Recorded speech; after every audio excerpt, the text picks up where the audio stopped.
النبي المصطفى محمد رسول الله صلى الله عليه وسلم وعلى آله وأصحابه وأزواجه وذرياته ولكافة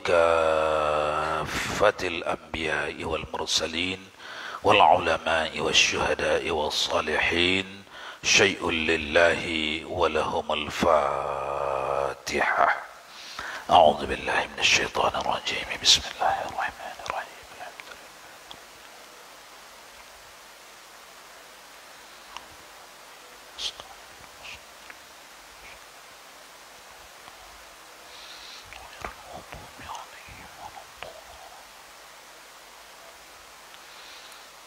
فقال المؤلف رحمه الله تعالى وأدم نفعنا بعلومه في الدارين آمين. ثم قال.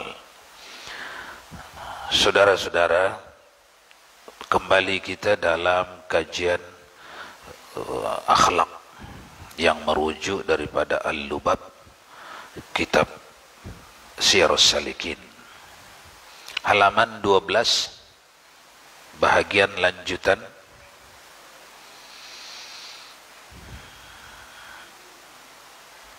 Inna fi khalqis samawati wal ard. Itu tadi ya. Inna fi khalqis samawati wal ardi wa ikhtilafil laili wan nahari la ayatul li ulil albab. Artinya bahwasanya pada menjadikan 7 petala langit dan bumi dan bersalah-salahannya yang siang dan malam itu beberapa tanda, yakni atas kamal qudrat Allah Ta'ala bagi orang yang mempunyai akal, yakni tiada dijadikan dia sia-sia jua. Kemudian bertanya Nabi sallallahu alaihi wasallam.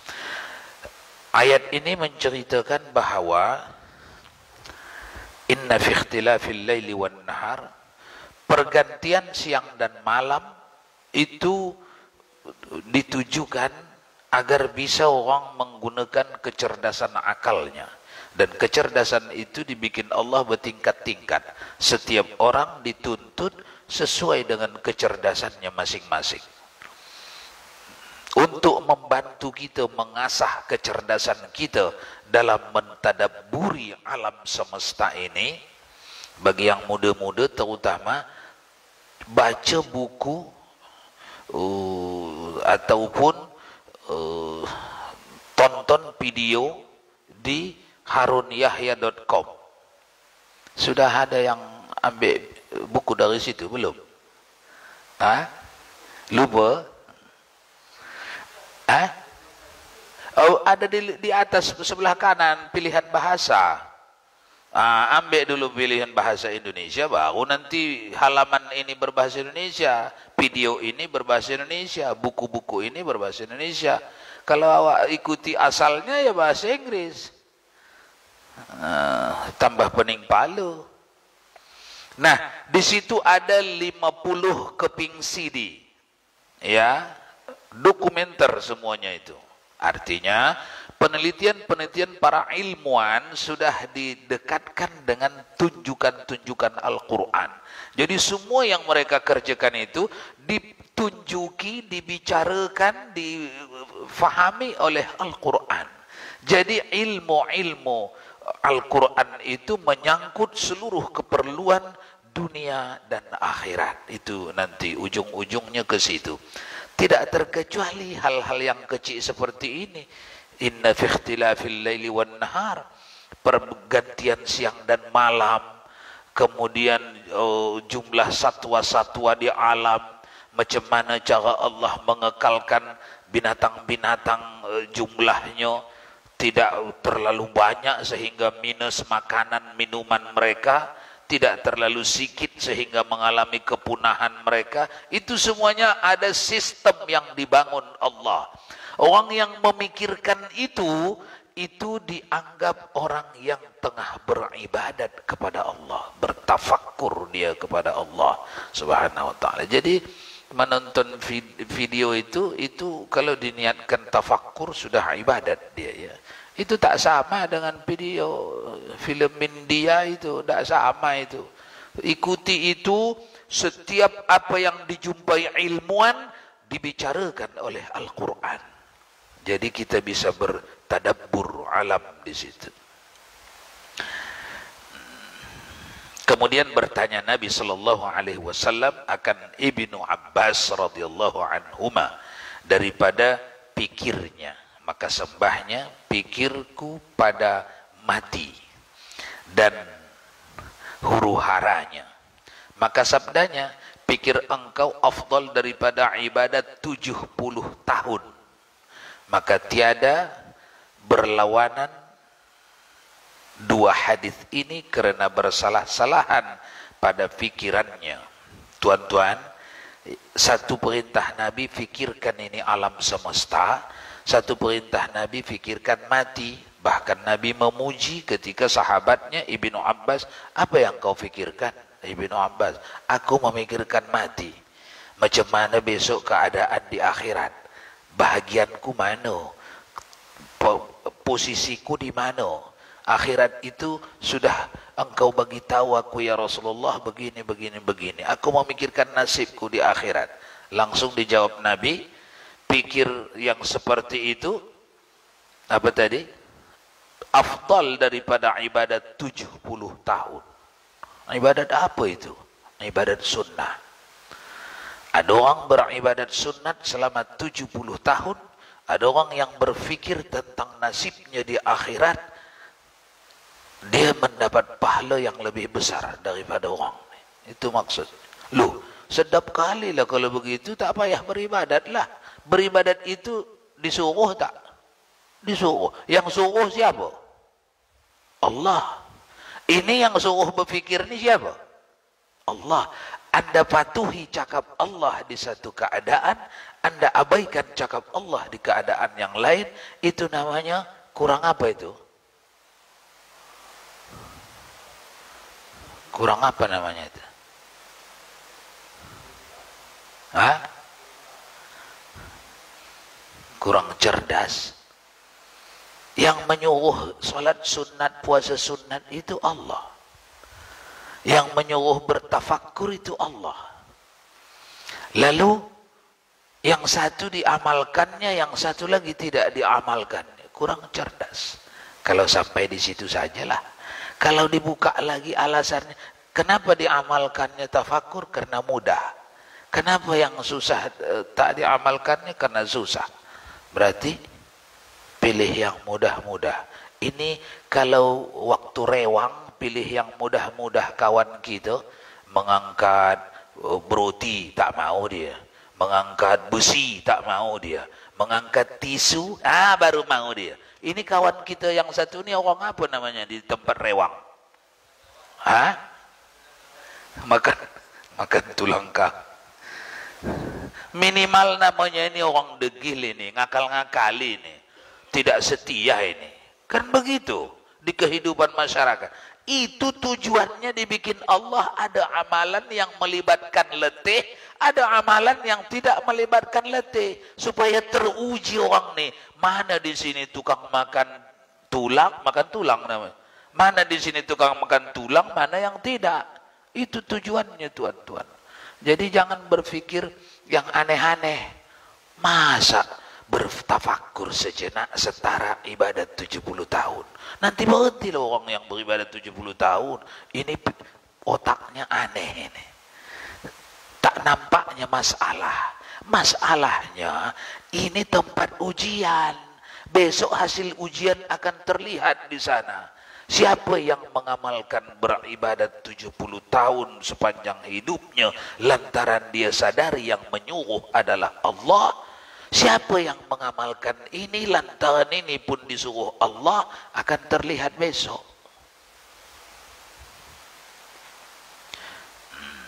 Kata mana tadi? Kata Ibrahim itu ya. Kata Ibrahim bin Idham, bermula fikir itu atas 3 bahagi. Pertama, fikir pada segala kejadian Allah dan mengambil dalil dengan dia atas Allah Ta'ala, yaitu hal ulama. Dan kedua, fikir pada segala yang halus-halus dan yang indah-indah daripada segala kejadian Allah Ta'ala dan kelebihan segala nikmatnya, dan yaitu asal syukur bagi Allah Ta'ala. Dan ketiga, pikir pada segala amal kerana menyucikan dia daripada campur umpama riya, takabur yang membinasakan dia apa itu kepada orang yang abidin, membinasakan ibadat orang yang abidin. Kembali dulu ke pangkal. Kata Ibrahim bin Idham, kita tak kagum kepada Ibrahim bin Adham kalau kita tak kenal dia. Jadi kalau begitu, apalagi anak-anak muda cari tahu siapa Ibrahim bin Idham. Jangan awak kira macam Ibrahim sebelah rumah awak tu ini. Tak. Ini tiang yang kokoh di bumi, terpancang kokoh di bawah, dan sampai ke langit sana menohok. Para malaikat mengagumi Ibrahim bin Idham. Awak tak kagum, malaikat kagum. Something wrong. Mesti ada sesuatu di situ. Ada masalah di situ. Nah, hari ini zaman apa ini ya? Zaman informasi ya. Ketik di Google, jangan sekarang lah ngetiknya. Kalau sekarang ngetiknya jadi awak berkutat-katit di situ aja lah. Ya sekarang pun boleh, tapi jangan semua. Satu-satu orang saja gantian. Ketik di Google Ibrahim bin Idham. Nanti Anda akan lihat, tapi harus ada tugas lagi, tengok situs yang mengupload. Karena yang mengupload itu pertama orang yang tak suka dengan Ibrahim, yang kedua yang suka. Satu. Yang kedua, yang suka pun dua macam. Suka dengan jahil, suka dengan ilmu. Jadi harus ditengok juga situsnya itu. Situs-situs yang didukung oleh badan yang kredibel atau tidak. Itu harus ditengok juga. Jadi semua tokoh-tokoh itu, tokoh-tokoh besar, mulai dari zaman Rasulullah sampai zaman tabi'in, itu bisa kita dibantu, ditengok di Google, tapi dicari situs yang kredibel, badan-badan resmi, badan-badan yang seakidah dengan kita, itu bisa membantu kita. Nah, kalau diceritakan Ibrahim bin Idham di sini, habis waktu 40 menit kan? Habis, cari tahu saja. Bermula fikir itu atas tiga bahagi tadi. Yang pertama, fikir pada segala kejadian Allah dan mengambil dalil dengan dia atas Allah Ta'ala, yaitu hal ulama. Maksudnya tuan-tuan, kejadian Allah, apa maksudnya itu? Itu bahasa kuno. Jadi sekalipun kita orang Melayu, karena kita Melayu modern, sudah kurang nyambung dengan bahasa kuno. Karena ini Melayu yang ditulis 200 tahun yang lalu. Kejadian Allah maksudnya kejadian-kejadian yang langsung diintervensi Allah tanpa ada ikhtiar makhluk. Itu disuruh Allah direnungkan dulu, difikirkan. Apa itu? Penciptaan laut, darat, air, udara, oksigen, langit dan bumi. Itu makin didekati, itu mengagumkan itu. Mengagumkan. Coba tengok, air laut itu menampar-nampar di dinding-dinding apa itu, apa namanya, coastal area saja pula. Sedunia ini begitu ulah laut, asalkan ada dinding ditampar-tamparnya itu. Itu rupanya penampar-namparan itu sama dengan ikan mas lagi kawin rupanya. Ikan mas itu ditampar-tamparkannya, ikur jantan, ikur betina, tampar-tamparan, lagi kawin. Rupanya itu laut itu lagi kawin. Dia setengah menghantarkan awan hujan ke angkasa. Itu yang gelap-gelap di atas itu, tak bisa jadi hujan kalau tidak ada awan yang ditamparkan si laut ini ke dinding-dinding ini bergabung di situ, tak bisa jadi hujan. Hanya gelap-gelap aja begitu. Subhanallah. Allah menetapkan, itu maksudnya kejadian Allah. kejadian-kejadian yang tidak ikut serta ikhtiar makhluk, ikhtiar manusia, itu disebut dalam bahasa orang dulu-dulu kejadian Allah. Jadi kejadian yang langsung Allah, tanpa usaha manusia. Itu disuruh, kata Ibrahim bin Idham, seorang wali kutub, seorang senter umat Islam, lampu umat Islam dalam bidang tasawuf, dalam bidang ilmu tariqah, guru besar tariqat umat Islam, ahlus sunnah wal jamaah, Asy'ariyah Maturidiyah, salah satu lampu utamanya dalam bidang tariqat suluk adalah Ibrahim bin Idham. Nah, dia statementnya begitu. Renungkan itu kejadian Allah. Maksudnya renungkan perbuatan-perbuatan yang tak ikut makhluk mengurusinya. Anda tinggal menonton saja hebatnya Allah melakukan teknologinya di alam semesta. Hebatnya Allah membuat teknologinya di badan makhluk ini, di badan kita nih. Teknologi Allah diletakkan di sini secara mengagumkan. Hanya tak cukup waktu kita hendak merenunginya, makanya disuruh tadi tonton video siapa? Harun Yahya. Karena tak cukup waktu di sini. Ini di sini ada pabrik yang super hebat. Super. Tidak ada pabrik di dunia. Kalau dibanding teknologi yang diletakkan, pabrik yang diletakkan Allah di sini dengan pabrik super canggih di Amerika, itu teknologinya masih amat primitif dibanding ini. Itu sudah diteliti para profesor di Harvard University di barat. Sudah diteliti itu. Kesimpulannya begitu. Semua teknologi yang kita punya dalam pabrik-pabrik kita itu masih primitif dibanding teknologi yang dipamerkan Allah di setiap badan kita. Cobalah tengok. Pabrik mana ini macam ini? Bahan bakunya apa? Apa saja masuk. Wow. Limbah pabriknya sama. Kuning, agak kehitaman. Dah, itu aja itu. Tak berbahaya pula itu, pupuknya itu. Limbah pabrik, coba, pabrik apa? Kalau pabrik kimia berbahaya limbahnya. Satu. Yang kedua, mesin cetak di dunia ini, pabrik mencetak apa, mesin produksi apapun dia. Kalau mesin itu memproduksi baja, tak bisa dimasukkan biji plastik. Kalau pabrik itu memproduksi karet, tidak bisa dimasukkan nikel. Kalau pabrik itu memproduksi minyak, tidak bisa dimasukkan besi kuningan, tidak bisa, rosak itu. Tapi pabrik Allah ni tak, masukkanlah apa je, boleh, tak rosak dia. Itu dikagumi orang yang merenungi, itu maksudnya kejadian Allah, bukan kejadian Allah macam bahasa kita. Kejadian-kejadian yang langsung diintervensi Allah, itu menambah kekuatan menoleh kepada Allah. Itu menambah kekuatan mematuhi Allah. Ke situ ujungnya maksud daripada Ibrahim bin Idham. Jadi banyak-banyak menengok keajaiban yang Allah letakkan di alam semesta, termasuk di badan kita, sehingga orang yang melihatnya itu secara baik akan tumbuh kekagumannya. Dari kekaguman kepada Allah akan tumbuh kepatuhannya kepada Allah. Nanti orang yang terbiasa macam itu dipanggil Allah, dia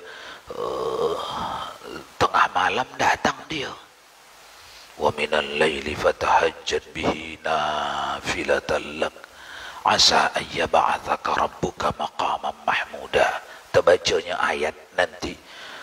Sebahagian tengah malam tu bangunlah engkau, bertahajudlah, itu kepangkatanmu di dunia dan di akhirat. Itu kepangkatan. Allah memanggil, Allah mau kasih pangkat, aku datang. Karena dia sudah ingat, Allah yang mana nih yang memanggil? Allah yang meletakkan pabrik di sini. Kalau dia murka, dia rosakkannya sikit pabrik nih, menayo. Tak bisa buang angin 3 minggu, Apa yang dikerjakan orang tuh? Pergi ke rumah sakit yang paling mahal. Tolong dokter, macam mana supaya saya ini bisa buang angin. Buang angin saja pun kesusahan. Kalau tak dikasih Allah, dirosakkan, dimacetkannya sedikit. Jadi kita yang bisa lancar, tiap malam bisa tidur, tiap pagi bisa bangun. Itu bukan datang dari kebiasaan, dari adi, dari adat. Tak. Itu datang dari rahmat Allah subhanahu wa ta'ala. Orang yang mengenali kekuasaan Allah, orang itu akan mudah dipanggil Allah, akan mudah mematuhi Allah.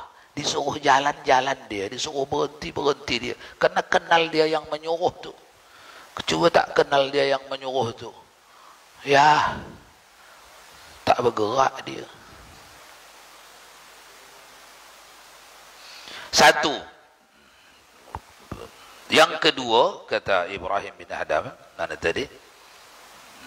Kedua, fikir pada segala yang halus-halus dan yang indah-indah daripada kejadian Allah dan kelebihan segala nikmatnya, dan yaitu asal syukur bagi Allah Ta'ala.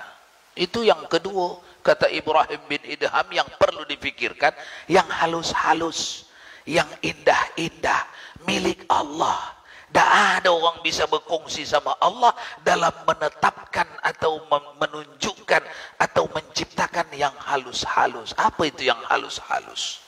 Masya Allah. Di badan manusia itu ada yang halus-halus, unik. Kalau dicari, dibikin pembuatnya selain Allah, kandas manusia itu tak bisa buat apa-apa.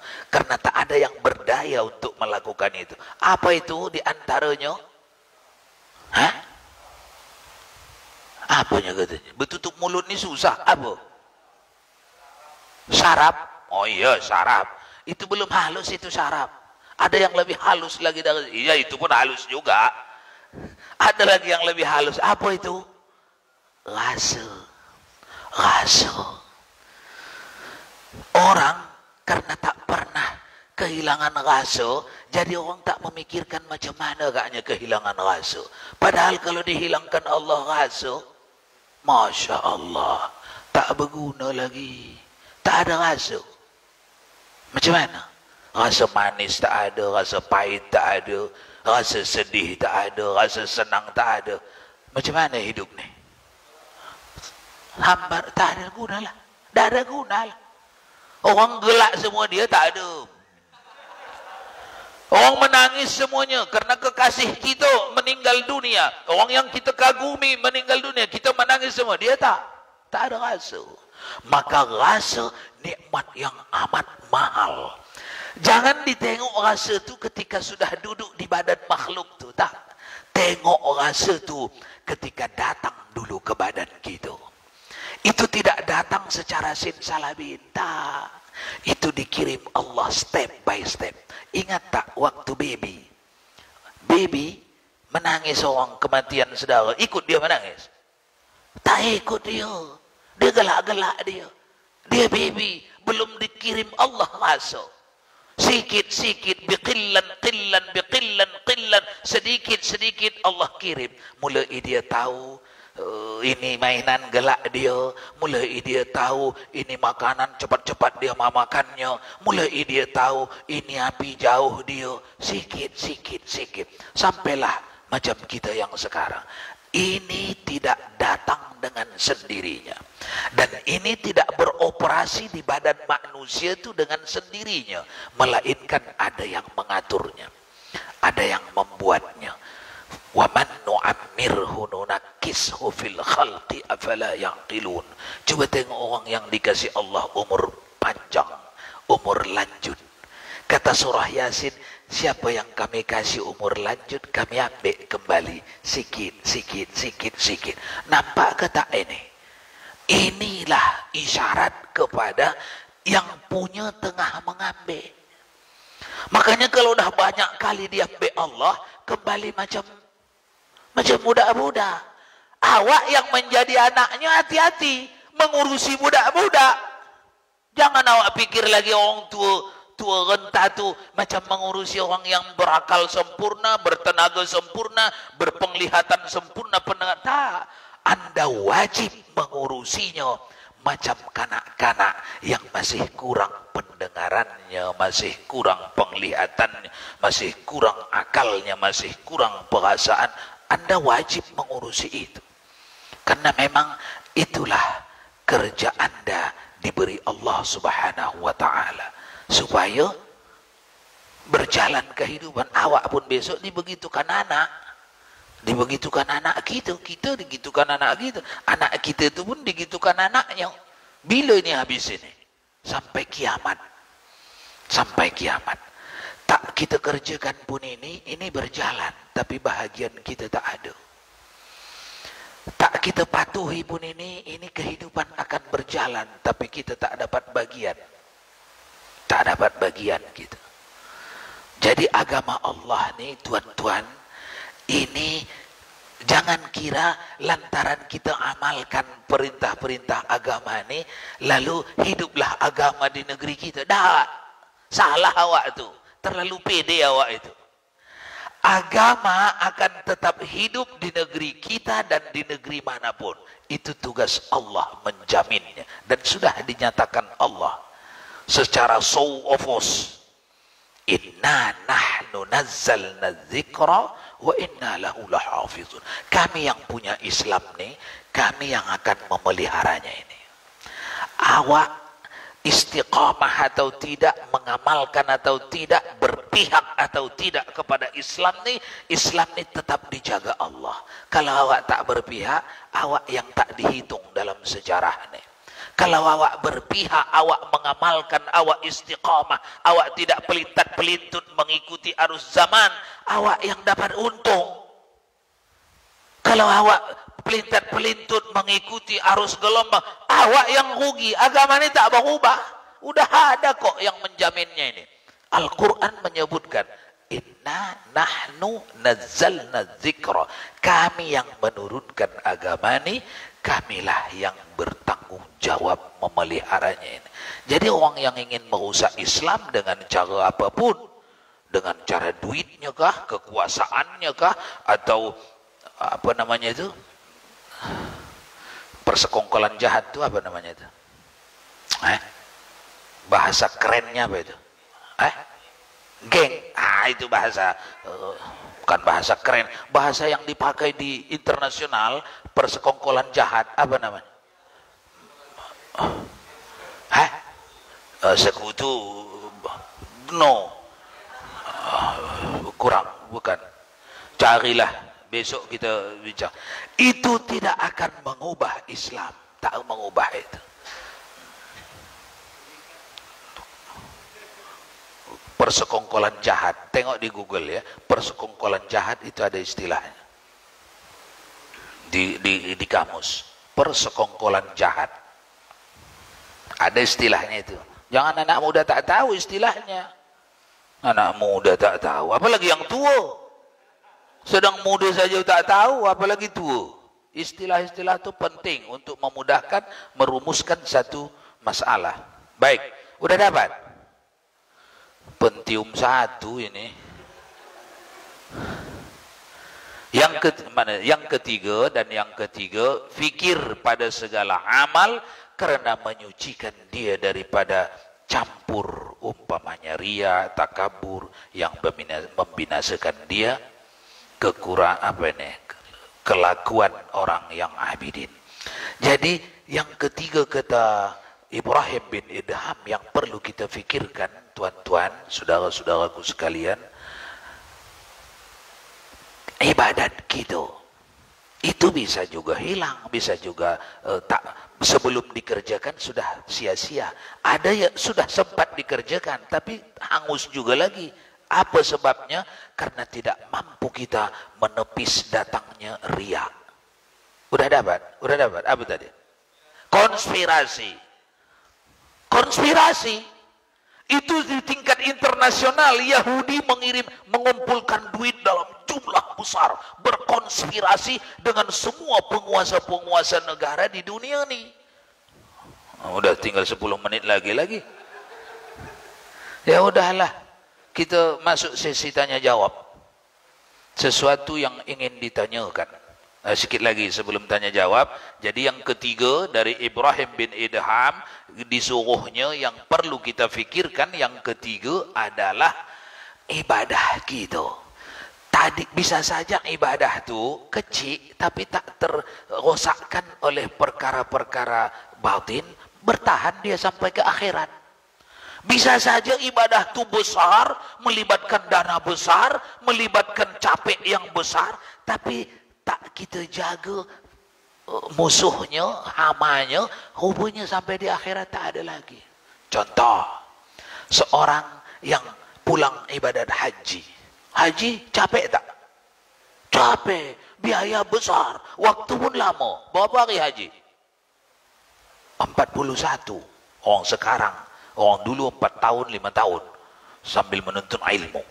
41 hari, dah capek. Sampai ke tanah air karena tanpa ilmu, dia pun menceritakan hal-hal yang terjadi di sana yang sifatnya membesarkan dirinya, merendahkan orang lain atau menghina suku lain, sehingga kandas, tak ada bahagian dia. Saya mana mau saya di tokoh orang hitam tu. Asal solat disikutnya saya sikut lagi dia. Mana peduli walaupun kecil badan, ini orang Indonesia. Masya Allah, orang ni tengah menjual ibadat hajinya untuk orang yang tidak memaksanya. Ini pendengar ni, kawan-kawan tetangga ni, tak memaksa dia harus bercakap begitu, tak ada. Dia sendiri yang menjualnya. Masya Allah, kenapa dikerjakannya? Karena jahil, karena ketidaktahuannya. Dosa-dosa maksiat-maksiat batin itu makanya diutamakan itu di dalam pelajaran akhlak, di dalam pelajaran tasawuf. 10 maksiat batin di sini akan dibincangkan ke depan ini. 10 maksiat batin. Bukan fardu kifayah mempelajari 10 maksiat batin, fardu ain. Bukan fardu kifayah, fardu ain. Kewajiban masing-masing. Bukan kewajiban komunitas, tak, kewajiban masing-masing. Karena kalau benda itu ada, maka akan sia-sia amal-amal kita. Allahu a'lam bishawab. Masuk kita pada sesi tanya jawab.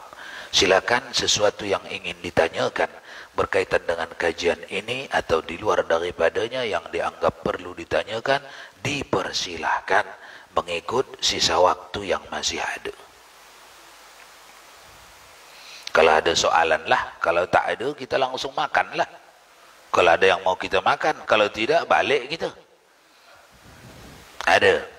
Bismillahirrahmanirrahim. Assalamualaikum warahmatullahi wabarakatuh. Waalaikumsalam warahmatullahi wabarakatuh. Gini Bu ya, untuk kita mendapatkan fadilah bertafakur yang 1 tahun ataupun yang 70 tahun tadi Bu ya, apakah perlu kita meletakkan niat Bu ya? Seperti kita mau beriktikaf, kita harus berniat untuk mendapatkan fadilah itu Bu ya. Sekian, Assalamualaikum warahmatullahi wabarakatuh. Ada kalanya meletakkan niat itu wajib, ada kalanya meletakkan niat itu sunnah. Namun sepakat ulama dalam ikrar yang ada kalanya wajib, ada kalanya sunnah. Kalau dalam qasad, dalam hati, itu wajib. Jadi sepakat ulama, kalau hanya meletak dalam hati, apa niatnya ku pikirkan ini, itu wajib. Jadi difaham dari situ, pasanglah niat sebelum tafakkur, sebelum memikirkan. Baik itu amalan tafakkur yang pertama, yang kedua, yang ketiga. Yang pertama tadi memikirkan penciptaan Allah yang tanpa intervensi makhluk, kemudian yang halus-halus, kemudian masalah akhirat. Apapun yang hendak dikerjakan di sini, letakkan di dalam niat. Toh besok di akhirat semuanya prosesi penghitungan amal itu dimulakan dari niat. Innamal a'malu binniyat wa innama likulli imri'in ma nawa. Jadi orang besok diberi balasan sesuai dengan niatnya dulu mengerjakannya. Apa niatnya? Hanya untuk nyoba-nyoba atau untuk olahraga atau untuk mencari ridha Allah. Jadi dari situ difahami niat itu dulu kan, sekalipun tidak mengikrarkannya. Karena di sana ikhtilaf ulama ya. Baik. Yang lain? silakan kalau ada yang nak ditanyakan barangkali. Kalau tak ada,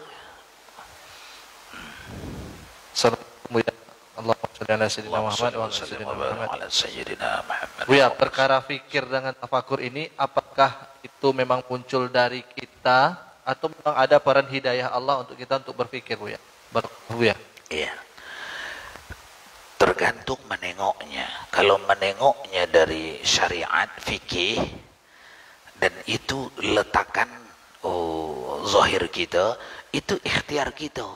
Memang disuruh kita bertafakkur, disuruh kita memikirkan wabil khusus yang tiga nih, penciptaan Allah memang disuruh, yang tanpa intervensi makhluk memang disuruh penciptaan Allah. Kemudian penciptaan yang halus-halus, keindahan, keajaiban. Coba tengok betapa ajaibnya Allah mencipta anak itu mirip dengan ayahnya. Jangan kira di situ ada usaha ayahnya. Dah ada usaha ayahnya di situ. Memang Allah punya teknologi yang super canggih yang tidak bisa didekati oleh kemampuan makhluk. Mirip ayahnya. Ya, ada yang mirip kuat, ada yang mirip sikit, ada yang mirip banyak.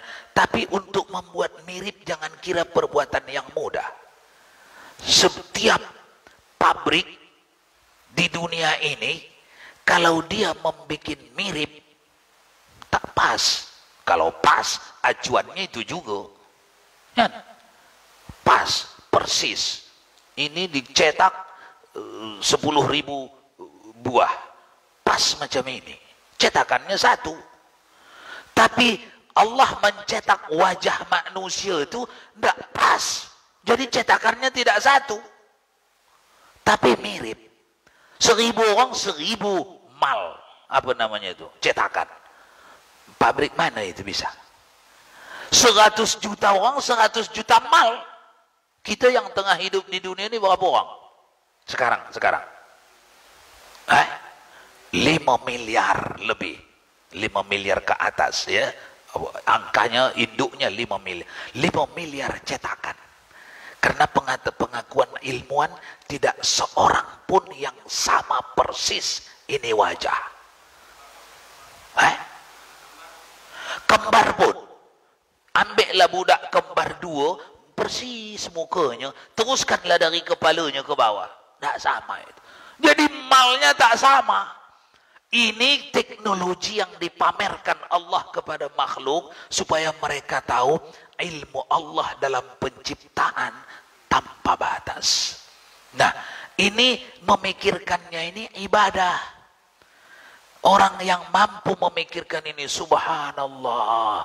Itu kata subhanallah diucapkan setiap kita jumpai sesuatu yang mengagumkan, yang tidak mampu makhluk membuatnya, tapi Allah tunjukkan, cakapkan subhanallah. Siapa yang bilang begitu, Ustaz? Allah yang bilang. Tengok itu ayat-ayat, asalkan subhana di dalam Al-Quran, pasti di ujungnya itu sesuatu yang tidak berdaya makhluk untuk mengimbanginya. Itu pasti di ujungnya. Subhanalladzi asra bi'abdihi laylam minal masjidil haram ilal masjidil aqsa. Subhanalladzi sakhkhara lana hadza wa ma kunna lahu muqrinin. Ini asalkan subhana itu sesuatu teknologi di depannya, teknologi yang tidak berdaya makhluk untuk mengikutinya. Itu kodenya begitu. Makanya dibagi pahala Allah dengan pahala yang besar kalau ada hamba yang mau mengucap subhanallah, subhanallah, subhanallah. Tapi sambil hiduplah di dalam hati.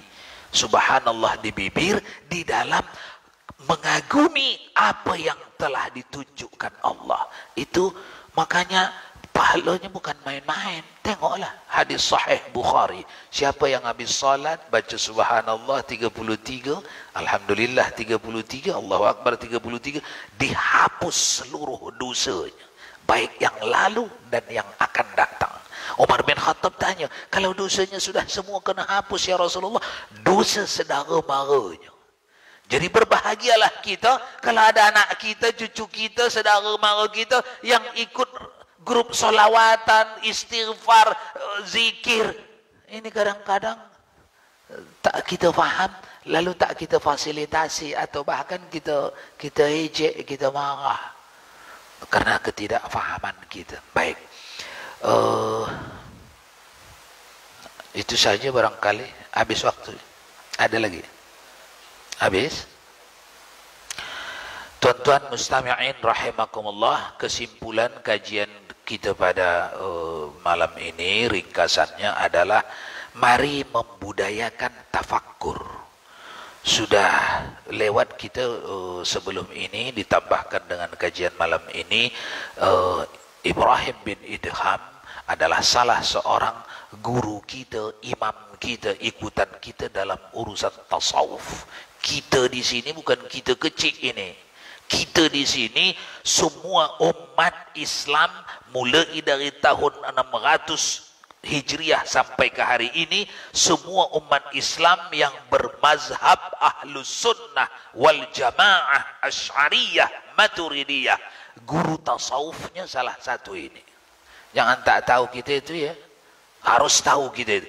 Bukan kita saja yang mengambil fatwa dia nih, bukan. Semua umat Islam di dunia ni yang bermazhab Ahlus Sunnah wal Jamaah Asy'ariyah Maturidiyah. Ini gurunya salah satu. Jadi berbahagialah kita mendapat bimbingan dari Ibrahim bin Idham yang dibukukan oleh seorang wali besar, yaitu pengarang kitab ini, Syekh Al-Alim Allamah siapa? Nama pun tak tahu. Dibaca bukunya tapi tak tahu namanya. Buku siapa ini? Abdul Somad. Uas 200 tahun yang lewat begini orangnya. Abdul Somad Al-Falimbani. Ini wali besar. Jangan baca bukunya ini kalau awak tak kenal dia. Cara mengenalinya, tanyakan dulu Master Google. Tengok nanti situsnya dari orang yang berpihak ke kita, keilmuannya. Banyak yang melangsir di situ, banyak. Nanti anda akan kenal siapa ini. Pengarangnya ini. Awak tak kenal, tak kagum. Tak kagum.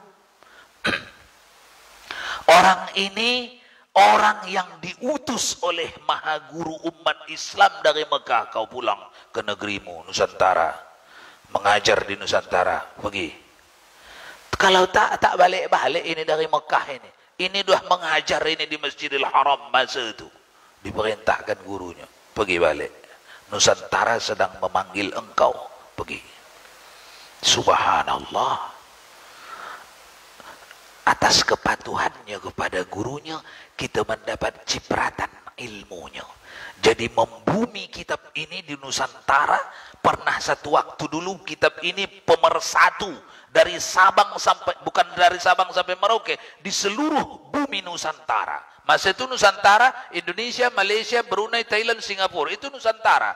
Kitab pemersatunya dalam bidang tasawuf, fikih dan tauhid, salah satunya Syiarus Salikin.